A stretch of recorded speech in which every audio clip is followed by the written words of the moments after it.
नमस्कार, सिटीजन आवाज़ में आपका स्वागत है। हम बात कर रहे हैं, हमारे साथ जो खास मेहमान है सामाजिक कार्यकर्ता, जनहित याचिका को लेकर, बिहार को लेकर बात करें तो एक फेमस और समाज को लेकर और सरकारी भूमि को लेकर, भ्रष्टाचार को लेकर लगातार जो है बीते कई वर्षों से लड़ाई लड़ते आ रहे हैं।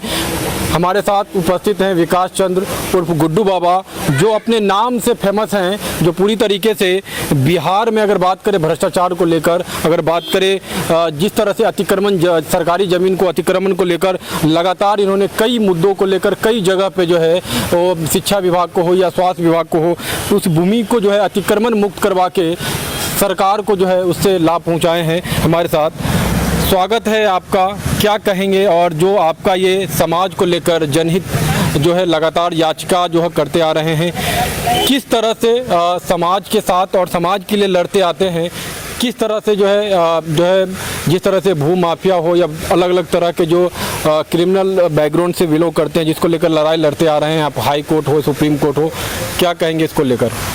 देखिए, ऐसा है कि हमारे जीवन की संघर्ष जो है वह गंगा से शुरू हुई थी। सेव मिशन गंगा हमारे आंदोलन का बेस था। तो हमने जब गंगा के आंदोलन को शुरू किया था तो यह संकल्प था हमारा कि गंगा जिस तरह से पवित्र और आस्था की प्रतीक है, उस तरह से मैं अपने जीवन को पूरा समाज के प्रति जो समर्पित करने जा रहा हूँ, गंगा के प्रति समर्पित करने जा रहा हूँ, वह बिल्कुल गंगा की तरफ पवित्रता की तरह हमारे जीवन में भी उतारेंगे और गंगा की पवित्रता को समाज के प्रत्येक क्षेत्र में ले जाएंगे। और मेरा सौभाग्य रहा कि पहला जनहित याचिका हमारे 21 जुलाई 2000 को जो दायर हुआ था उससे मिशन गंगा ही था और गंगा में लावारिस लाशों को नहीं फेंकने को लेकर था। और उस पर पटना उच्च न्यायालय ने 16 मार्च 2001 को जो आदेश दिया वो ऐतिहासिक फैसला इस देश के लिए भी आया कि गंगा में लावारिस लाशों को नहीं फेंकना है और लावारिस लाशें राज्य सरकार की जिम्मेवारी है। पहली बार इस कंट्री में बिहार की सरकार ने बाध्य होकर के लाशों के सम्मान के लिए काम किया और बिहारवासियों को गर्व होना चाहिए कि आज पीएमसीएच का जो मर्चरी है, मुर्दाघर है, वो इस देश में मॉडल माना गया है।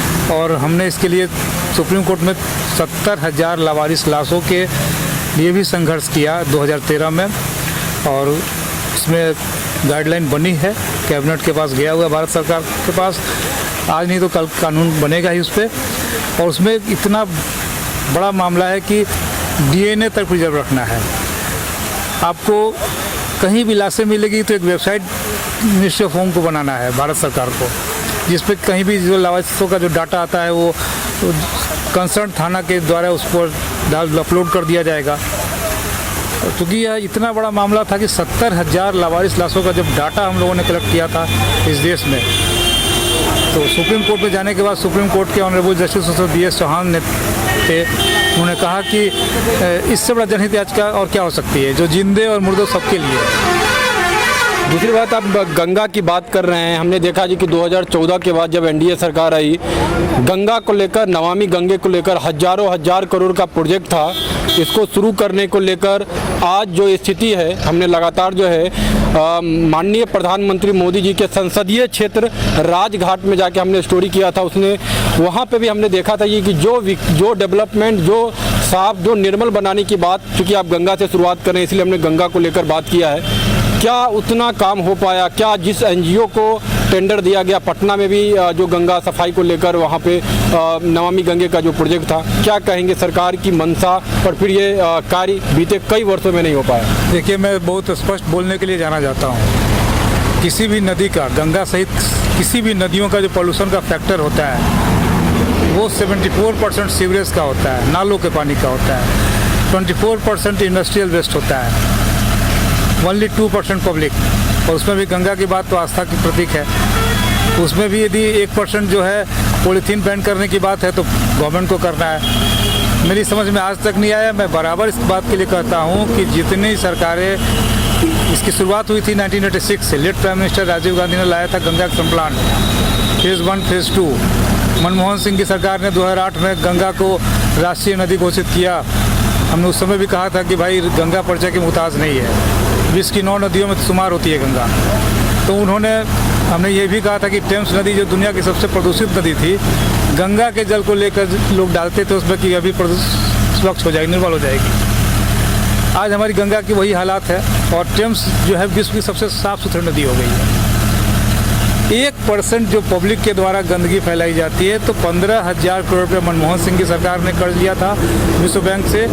वर्तमान नरेंद्र भाई मोदी जी की जो सरकार है वो 53,000 करोड़ का प्रोजेक्ट चला रही है। गंगा में नालों का पानी नहीं जाए, बेसिक ये होना चाहिए था कि इसके लिए जीरो फ्लो योजना भी हमारे संघर्ष के बाद पटना में बना था बिहार में, कि एक बूंद गंगा के पानी को नहीं जाना है, नाले के पानी को। सीवरेज ट्रीटमेंट प्लांट का कॉन्सेप्ट था। अभी आप लोगों को बता दें कि आश्चर्य लगेगा कि एक हमारा संघर्ष था कि जानवरों के शव को गंगा में नहीं फेंका जाए। 10 साल संघर्ष करने के बाद 2017 में जो है कोर्ट के आदेश पर पूर्वोत्तर भारत का पहला विद्युत सौदागरी मशीन पटना के रामचक बैरिया में बैठाया गया है, जहां जानवर को भी जलाने की व्यवस्था की गई। तो पता नहीं सरकारें जो अपने हिसाब से काम करती हैं। 3,57,00,000 रुपए से जो वो प्लांट बैठा, यदि गंगा के बेल्ट में 10 बड़े शहरों में यदि मशीन बैठा दी जाती तो जानवर भी गंगा में नहीं जाते। तो सरकारें अपनी तरह से काम करती हैं और जो होना चाहिए अभी तक नहीं हुआ। 53,000 करोड़ रुपये खर्च करिए या पूरे भारत का एक बजट ही खर्च कर दीजिए गंगा के ऊपर, गंगा निर्मल तभी होगी जब सरकार के पास इच्छा शक्ति होगी। सरकार की पहली प्रायोरिटी होनी चाहिए पटना को ले लीजिए, राजधानी को, कि गंगा पटना में है नहीं, घाटों का सौंदर्यीकरण अब करते जा रहे हैं, करिए। तो स्पष्ट बोलना